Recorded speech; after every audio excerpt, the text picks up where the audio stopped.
Welcome back mga ka-TV. Ang video na tatalakayin natin ngayon ay ang chapter 22 ng may status as an assassin obviously exceeds the heroes, at kung bago ka lang sa channel ko ay huwag mahiyang mag-like, subscribe o follow at i-click ang notification bell para ma-notify ka sa susunod na video. Paalala, ang video na tatalakayin natin ngayon ay maaaring mag-iba mula sa ilalabas na anime.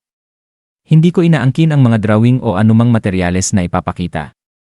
Ang layunin ko ay magpakita ng suporta at magbigay ng impormasyon tungkol dito. Ang lahat ng kredito ay nananatili sa mga orihinal na may-ari. Maraming salamat habang dumating sina Akira, Amelia, at Knight sa masiglang pantalan ng lungsod ng Ur. Sinalubong sila ng malamig na simoy ng dagat at ng ingay ng mga mangangalakal at mandaragat. Itinuro ni Knight na ang syudad na ito ang tanging daungan sa bansa ng Urok na matatagpuan sa kontinente ng Brute, isang lupain na pinamumunuan ng mga taong hayop, beast folk.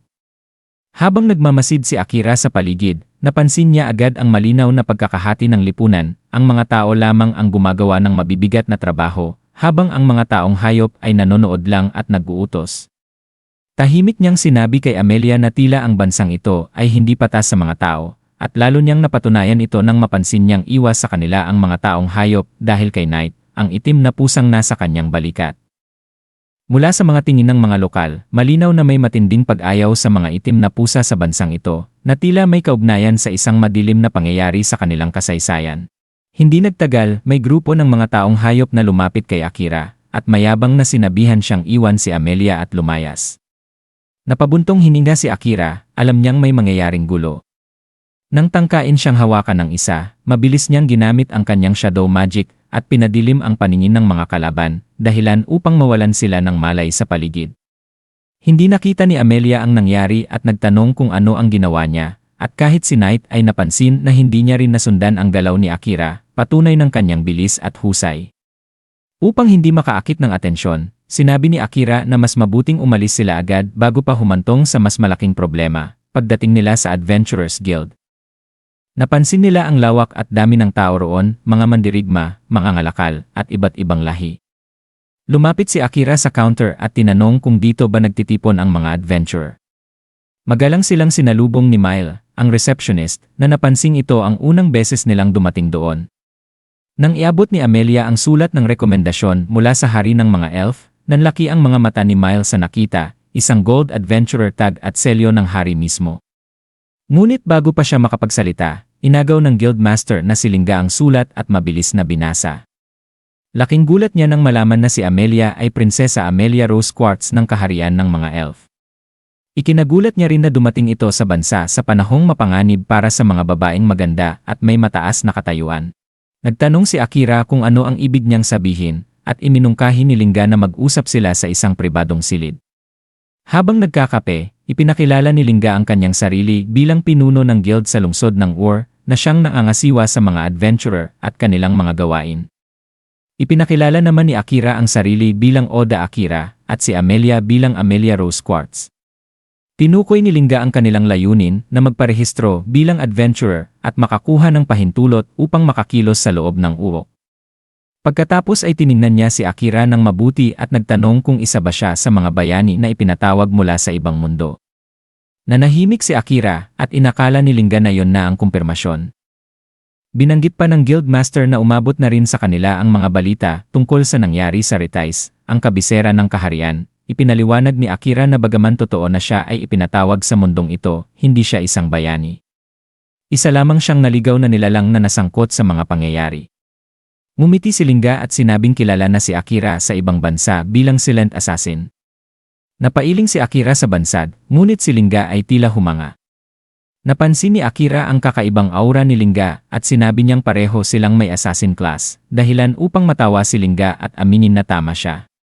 Ayon sa kanya, bagaman assassin ang kanyang klase, mas nababagay siya bilang tagapamahala ng guild kaysa mandirigmang pumapatay.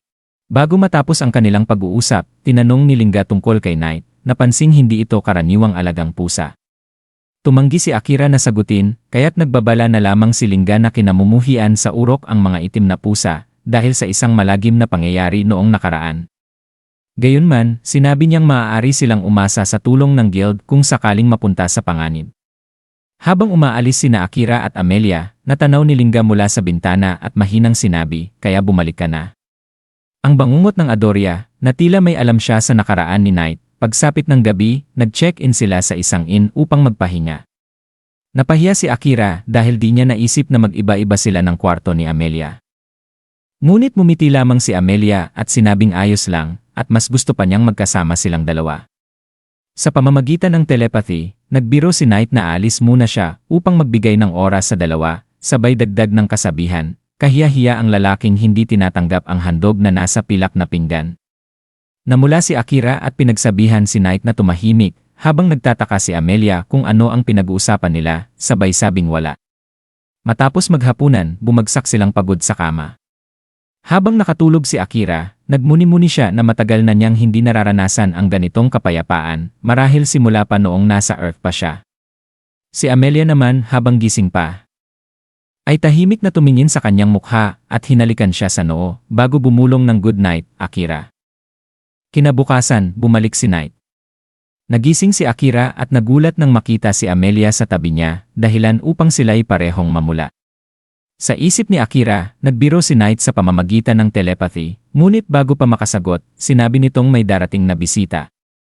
Ilang sandali pa, kumatok si Haru, ang receptionist, at ipinakilala ang kanilang panauhin, isang panday na nagngangalang Ginoong Crow. Nabigla si Akira, ngunit ipinaliwanag ni Knight na si Crow ay ang pinakadakilang panday sa buong mundo, at minsang naging kasamahan ng mga bayani ng nakaraang henerasyon.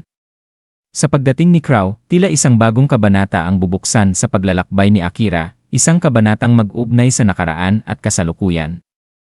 Samantala, sa malayong kaharian ng Retais, tahimik na nakaupo ang hari habang hawak ang isang lumang larawan ng isang babaeng nagngangalang Sophia.